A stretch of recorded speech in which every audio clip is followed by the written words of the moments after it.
iman rahimani wa rahimakumullah. Pelajaran yang lain, yang kedua dari Ar-Rahmanur Rahim, bahwa Allah Subhanahu wa taala lebih sayang kepada hambanya melebihi sayangnya seorang ibu kepada anaknya. Allah Subhanahu wa taala lebih sayang kepada kita melebihi sayangnya ibu kita kepada diri kita sendiri. Dalam hadis Sahih Bukhari dan Muslim, dari hadis Umar bin Khattab radhiyallahu anhu, ketika ada rombongan tawanan perang yang digiring masuk ke kota Madinah. Di antara tawanan ini ada seorang ibu yang mencari-cari bayinya. Dan sang ibu ini mendapati bayinya itu di tangan salah seorang yang ada di dalam rombongan itu. Diambilnya bayi itu, didekapnya, diciumnya, dipeluknya, kemudian disusui bayi itu. Kemudian Nabi SAW bertanya, "Atarawna hadhihi tarihatan waladaha finnar?" Apakah mungkin sang ibu ini begitu saja melempar bayinya ke dalam api? Maka para sahabat mengatakan, la wahya taqdiru an la tatrahu. Ketika sang ibu ini mampu ya Rasulullah menjaga bayinya, mustahil dia akan melemparkan bayinya ke api. Nabi SAW bersabda, Allahu arhamu bi'ibadihi min hadhihi biwaladiha. Allah lebih sayang kepada hambanya melebihi ibu ini kepada anaknya. Melebihi sayangnya seorang ibu terhadap bayi yang dikandung, yang disusuinya, yang dipeliharanya. Kita tahu ikhwatal iman, di muka bumi tidak ada kasih sayang seperti sayang seorang ibu. Tidak ada.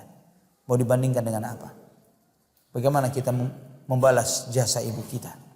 Mustahil. Maka Allah mewasiatkan kepada kita untuk berbuat baik kepada kedua orang tua kita. Walaupun ibu atau kedua orang tua kita memaksa kita untuk berbuat syirik, bukan berarti bahwa kita boleh durhaka kepada mereka. Karena kasih sayang mereka yang sangat besar, yang tanpa pamrih, yang luar biasa. Namun ikhwatal iman, terkadang kasih sayang seorang ibu, kasih sayang orang tua ini kasih sayang yang terkadang berbahaya dan menyesatkan.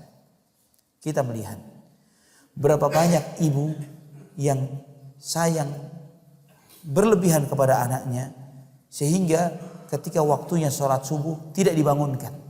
Tapi ketika mau sekolah dibangunkan. Karena apa? Takut sama bel sekolah.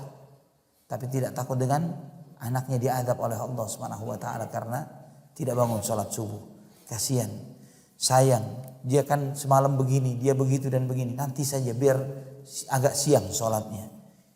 Atau sebagian orang tua yang karena sayangnya kepada anaknya memberi semua yang diminta dan tidak memberikan pendidikan kepada anaknya dengan alasan sayang.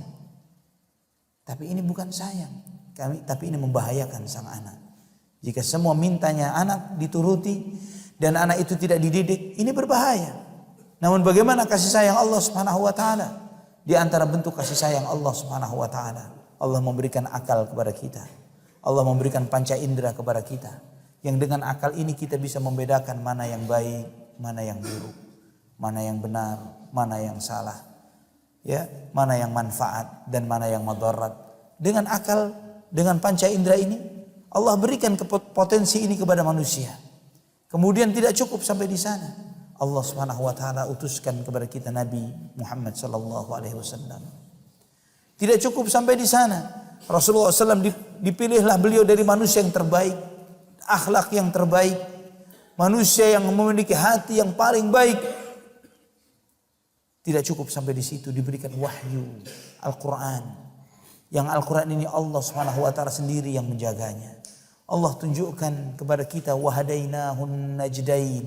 Kami tunjukkan kepada manusia dua jalan, mana yang hak dan mana yang batil. Ditunjukkan oleh Allah supaya kita tidak salah jalan. Allah tunjukkan bukan dengan sekedar itu yang benar, itu yang salah. Bukan cuma sampai di situ saja. Itu yang benar. Apa saja amalan perbuatan yang dilakukan oleh orang-orang benar.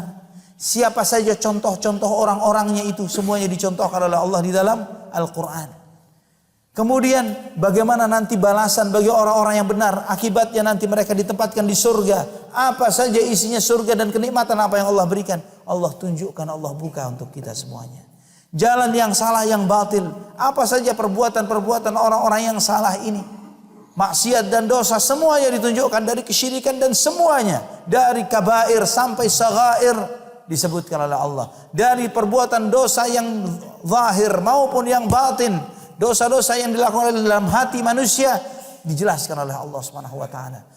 Juga ditunjukkan contoh sosok orang-orangnya, manusia-manusianya di dalam Al-Qur'an. Bagaimana contoh orang-orang kafir dan tokoh-tokohnya, bagaimana contoh orang-orang munafik dan perbuatan-perbuatannya, sikap-sikap mereka. Terus ditunjukkan oleh Allah dan apa yang Allah sediakan bagi mereka kelak. Ikhwatal iman, ini di antara bentuk rahmat dan kasih sayang Allah Subhanahu wa taala. Jika bukan karena itu, kita tidak akan bisa mengetahui mana yang hak dan mana yang batil.